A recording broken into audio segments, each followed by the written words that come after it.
as a good segue from talking about Bob's work and his contributions, especially through woodcut, multiple block, and thinking about that kind of concept of opacity and the concept of mixing processes and how one artist is not necessarily limited in working, say, a single medium like lithography or woodcut or intaglio.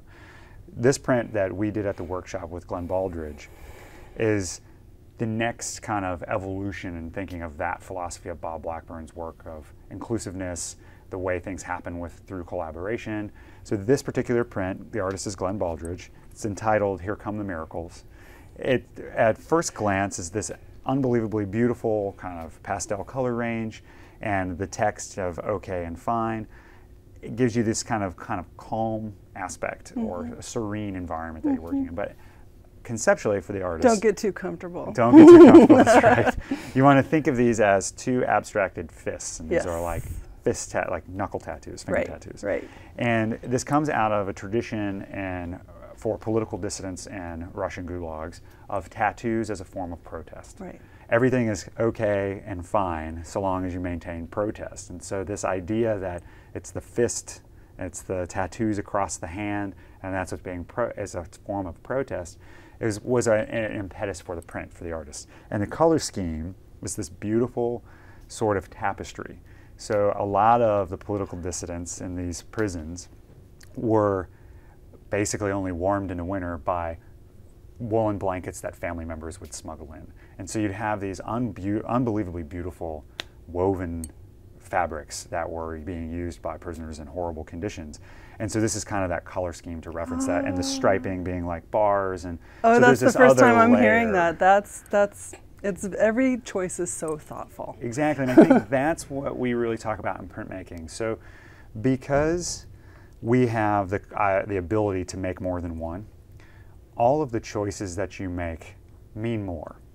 In a sense, if you do a painting, someone buys it, they love it, they hang it in their home, maybe it's hung in a room that they're mostly using, say their bedroom. And so most of the visitors of their home never get to see the work. So maybe 50 people get to see it, the life of it hanging in that person's home. Now if you do a print, an edition of 30 or 40, that's 30 or 40 homes times 50 of exponentially increasing the Exactly. audience, So it's that increasing the value of an artist's voice through multiplication or the multiple original that matters so much. An impact. Potentially. Exactly. Yeah. And so you want to make sure that what it is that you're saying is exactly what you want heard, because it has the greatest potential to be heard. Yeah.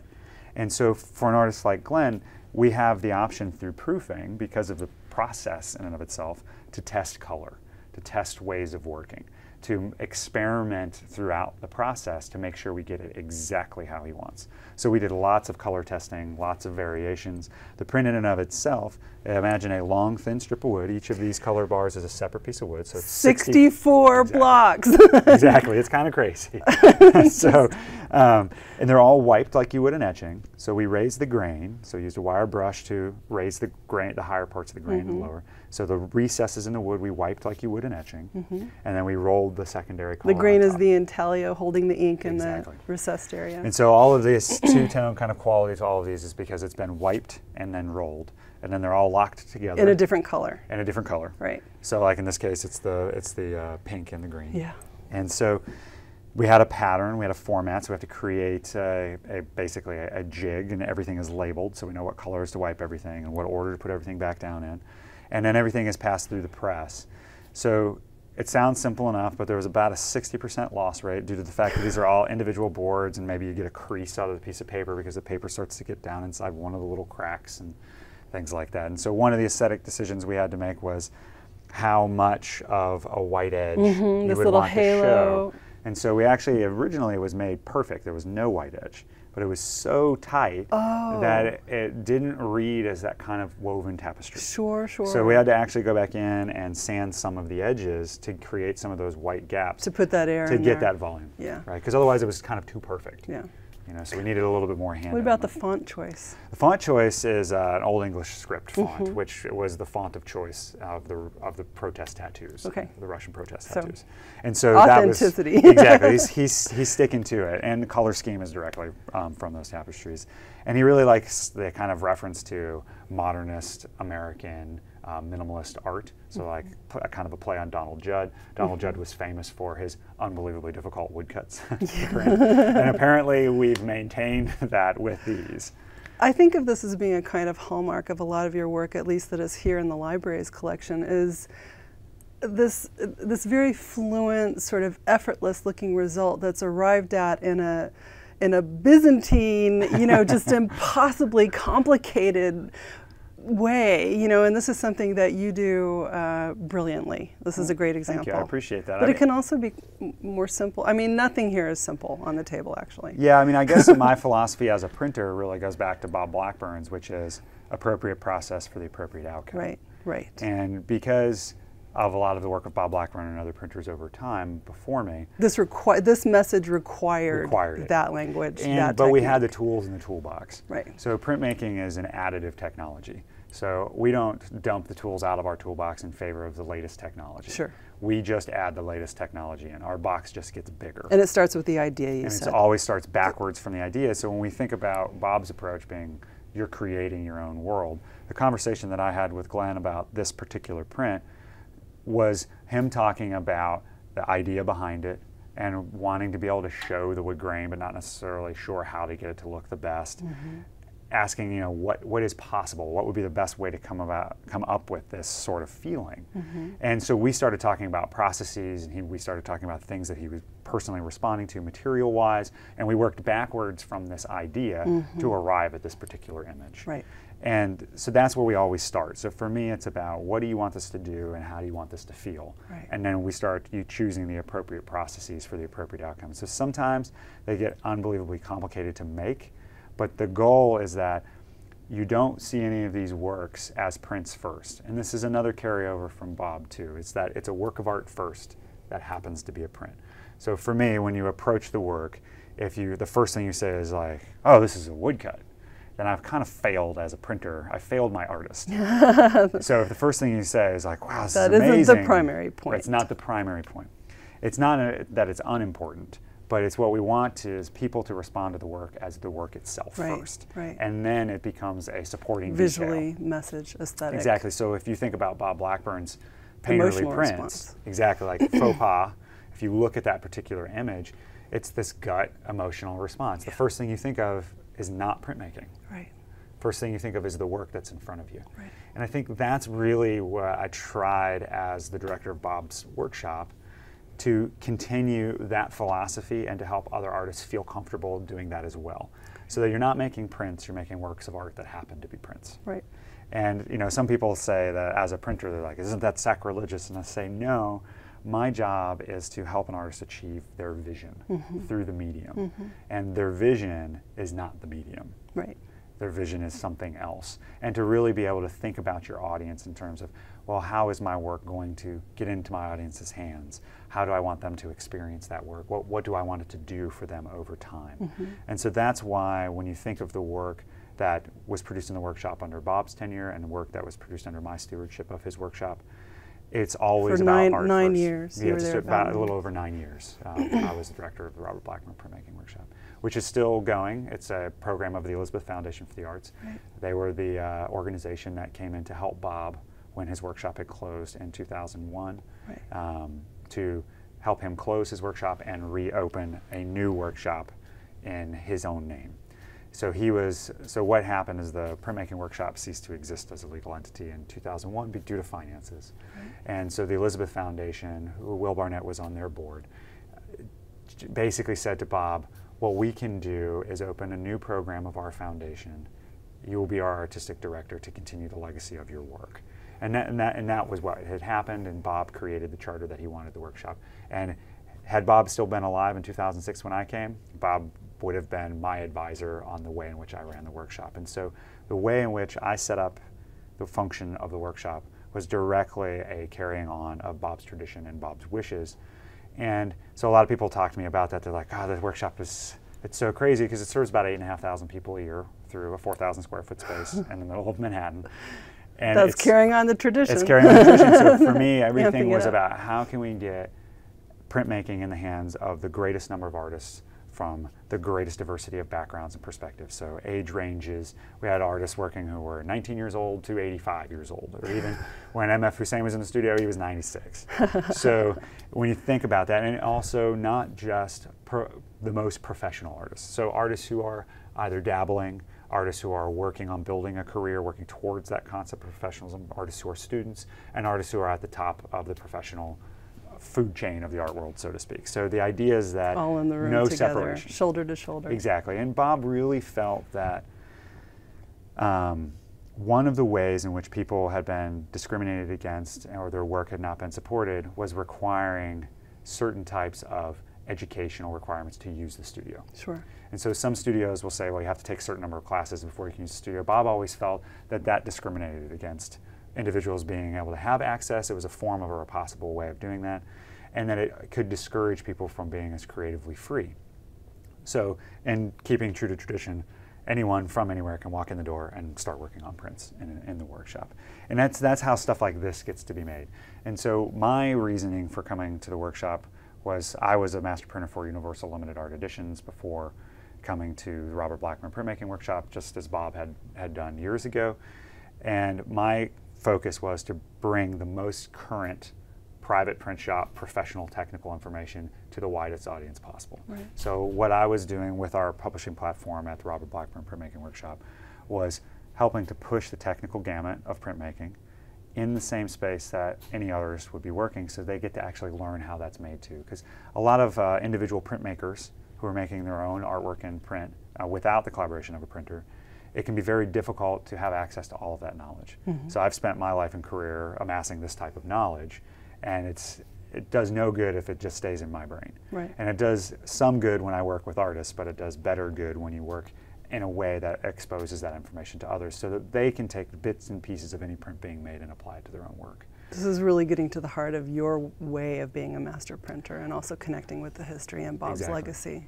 So those of us within the field as collaborating master printers, our responsibility is to our artists and the art first. Right. And our secondary responsibility is the maintenance and continuation of the field, making sure it's possible for other artists, printmakers, and printers to have access to the information to continue the tradition. In a way, you can kind of think of it as maintaining the tools in the toolbox, making sure they stay sharp and they're well oiled so that the next person who gets the toolbox can use the tools. And that's really a lot of what we think about. And so when you think about a highly print like democratic art very form, much so. Historically and still. Exactly. And we feel that as printers, that we understand that we're part of a longer line and a longer tradition, and we have a responsibility because it is about disseminating information in the form of print, that we have a responsibility to make sure that we are doing it in a way that is perpetuating the field and maintaining access. So that is something that we feel as collaborating master printers, which directly comes from Bob Blackburn's philosophy. Marvelous. You mentioned international, and we're standing close to work that I love by Colombian artists from Medellin. Yes. José Antonio Suárez Londoño is the artist, and he is very well known for his drawing practice as well as his intaglio practice. So he has this kind of process where he'll get up in the morning and he'll have his coffee and his tea and his juice and read the paper and work on a plate. And then the next day he'll go into the printmaking studio, he'll etch it and he'll print it. And if he likes it, he'll print 2 or 3. If he doesn't like it, he'll work on it. If he can't get the print by the end of the day, it's tossed. And then, so that's like 2 days within his working week. So printmaking was a very regular practice for him. And so, but he always only worked in black and white and very straightforward intaglio techniques. Mm-hmm. So when he came into the workshop, he gave a wonderful talk to members, and he showed out the prints that he'd been working on for years. And this is at a time that the Museum of Modern Art was in the process of purchasing over 200 of his etchings. Yes, yeah, and great so, collection there. Very beautiful collection of work. So when he came into the studio, there was no point for me to do a straightforward black and white etching with him because that's what he does on his own. And so I talked to him about working on a print with things that maybe combine some of the visual elements of his drawings in his small paintings, a way of thinking about his prints in a different form, which involved doing Shing and multiple plates with different colors. So we made a graphite ink for him so he could get this sort of softer, more pencil drawing feel. We printed in one plate, and then we printed another plate with a kind of a rust red. And this is more of an homage to Posada. He really kind of wanted, he was thinking about it in those sorts of terms, José Guadalupe Posada. And then using Shing as a means of, and so the Shing elements are these pieces of paper here. And so they're small shaped pieces that get glued in at the same time of printing. Right. And those were really to act as structural visual elements to help open the space a bit. And one of the great things to me about this print is that José is always working on things as they're happening. He's living. He's living in the moment. So this is this guy down here at the bottom of the image. This is when Suárez was first going around, and that whole fear of things in the subway. So he's like literally on the subway drawing. He's like reading someone's paper across from him. And so all of these things are kind of coming out of a Chelsea play. Hotel is here. You were talking about that earlier. Exactly. So and there's also this kind of, he really fell in love as a young man with things like Leonardo's sketchbooks. And there's a lot of that kind of more on what we can say like Renaissance feel to the way in which he approaches drawing. Yeah, it has this sort of old master feeling while being completely contemporary at the same time. And that's really, I think, the best way to describe his work. And I think he would probably be very happy to just do that. So in contrast, when we think of José's work, which is kind of that old mastery feel, but is very contemporary, when you look at the print to the left here, Joseph Hart's work, he's a younger artist based in New York City, he lives in Brooklyn. It's the same techniques, intaglio with Shing, and he's approaching it in a vastly different way. It makes a great contrast with the Londoño. Exactly, and so when you think about, because his really has that kind of play towards what we call modern masters, kind of that feel of, say, Miro, or even like a little kind of the remnants of, say, Jackson Pollock or de Kooning in the way in which his mark making is being done. And there's this kind of lightness as well as invitational quality. So both of these artists really liked the intimate scale as well, because it's more of a draw in, and they're actually wanting people to spend a little bit more time with the work. And they're both utilizing the techniques in ways that they would not do things. Yeah, you really sort of have to come in, to read it and interact. So people in printmaking have really, there's the tradition of prints being intimate. That's something that you collect. You don't actually frame. That it's something that goes in flat file drawers and you pull and you enjoy them in the flesh, in person, versus something at distance. Behind glass. Behind glass. And then there's also contemporary printing where you can do things really huge. So artists today have to really make choices. Sure. And so for Joseph Hart, the intimate scale of this particular print, which is composition in 2 points, was something that really drove him in the work, as well as this beautiful velvet black, which is an aqua tint. So sort of light absorbing and light reflecting duality here that is very And that's alluring. Why, exactly, and the title, Composition in 2 points, it's really talking about that. It takes you there, yeah. And so for him, he's always trying to create a conversation within the work and a conversation of the viewer with the work. Right. So that you can kind of get lost within what it's having to say, but at the same time it has an invitational quality. And so that's something that's very important to him as an artist. And so our struggle with prints for him, when we're pushing and pulling about value range and color and things like that, is to maintain the internal dialogue within the work as well as the dialogue with the viewer.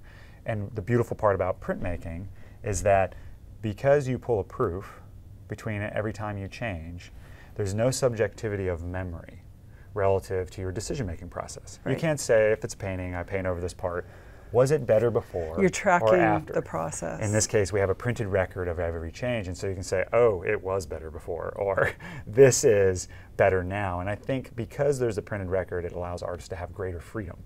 Because they can say, well, I can make the change, and if I don't like it, I at least still have this one. Right.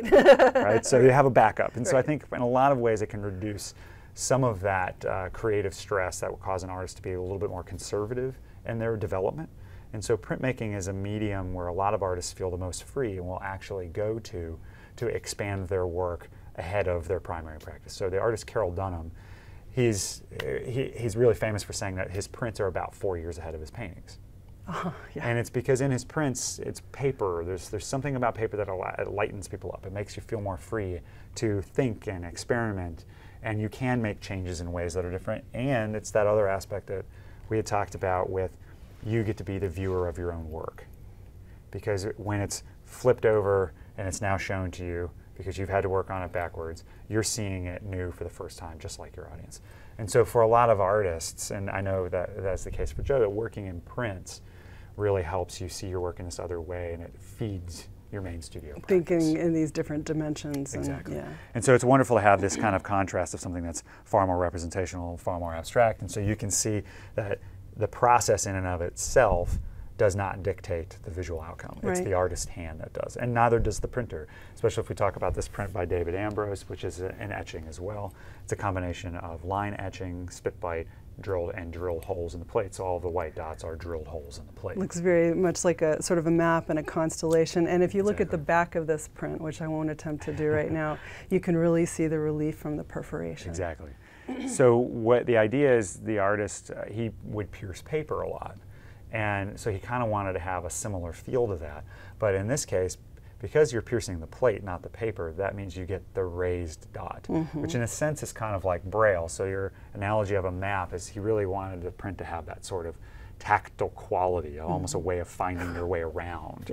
Does that make sense? And it's based off of Charlemagne's chapel, the composition. So there's a lot of that sort of tactility that can come into printmaking. A lot of people think of prints as being very flat.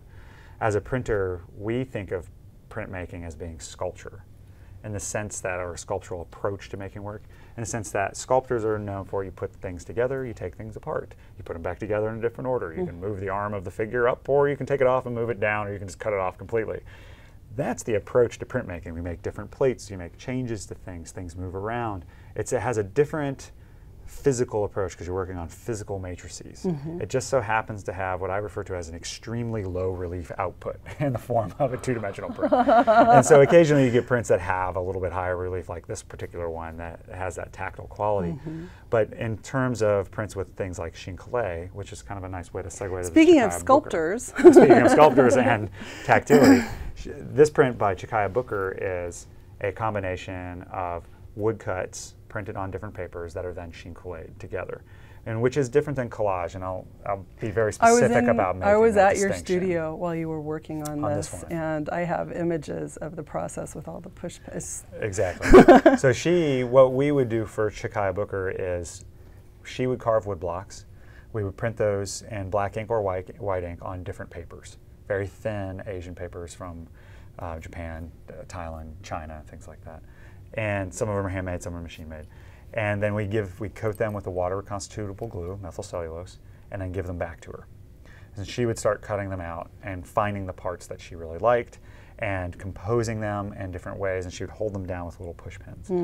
Then what we would do is painstakingly take all the little push pins out, put a dampened sheet of paper over the top, we'd flip it over, put a dampened sheet of paper on the back that it's actually going to glue or collate Fraught with danger. Fraught with danger. Like. Pass it through the press. And the reason I make a distinction of Shing-collated versus collage is this.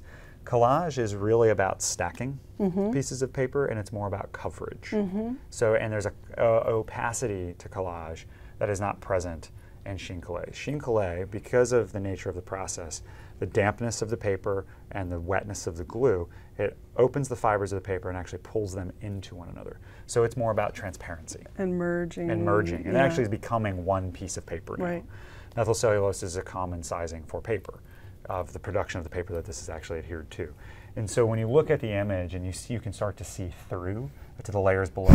If it were collage, you wouldn't have that same visibility.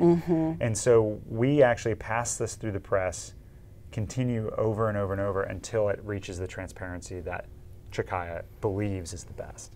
And she says, okay, this is where I want it. And that's when we'll stop. Talk just briefly about what her sculptures are like. She's known as a sculptor. Known as a sculptor. And what she's known most for within her sculptural process is cutting up and recombining tires. So old discarded tires to brand new tires. So she'll cut them up into different parts and pieces and then recombine them into sculptures. And typically they're in the 40-foot long, 15-foot tall kind of scale, very public art scale. So when she came into the studio, she was not, let's just say, not into printmaking. And the reason is it felt too confining for her. So typically when you make a print, you make a mark and that's where it stays. So you transfer it to paper, but where you made the mark on the plate is where it stays within the image.